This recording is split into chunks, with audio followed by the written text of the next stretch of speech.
دا یهود او دا منافقان دا د دروغ عادیان دي. څه مطلب؟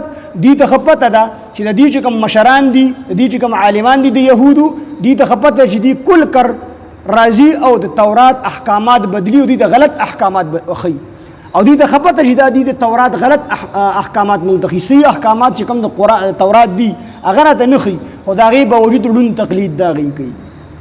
نو دی د دروغو سره عادت شوي دي د یهود او منافقان.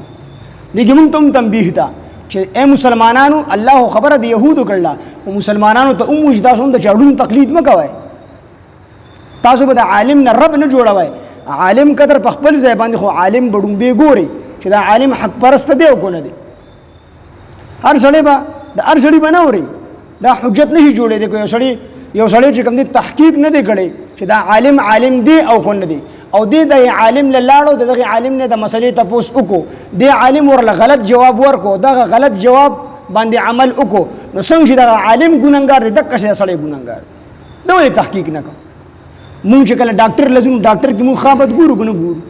شلو کسانو نه تپوس ډاکټر څنګه دی، او بیا د هغې فن د ماهرانو نه ډاکټرانو نه هم تپوس کوو، یاره جي زما ته دا مسله ده، د دې لپاره کم ډاکټر مناسب دی. نقشه ږدو نو انجینیر مونږ ګورو چې کم انجینیر د دې لپاره مناسب دی، کم کې اهلیت شته دی، کم قابل دی. نو دې کې مونږ سوچ او فکر کوو، خو چې کله د مسلې خبره راشي بیا که د هر چا نه مونږ تپوس وکړو، د فیسبوک د مولا نه مو تپوس وکړو، که د ګوګل والا نه مو تپوس وکړو، د هر چا نه مو تپوس وکړو.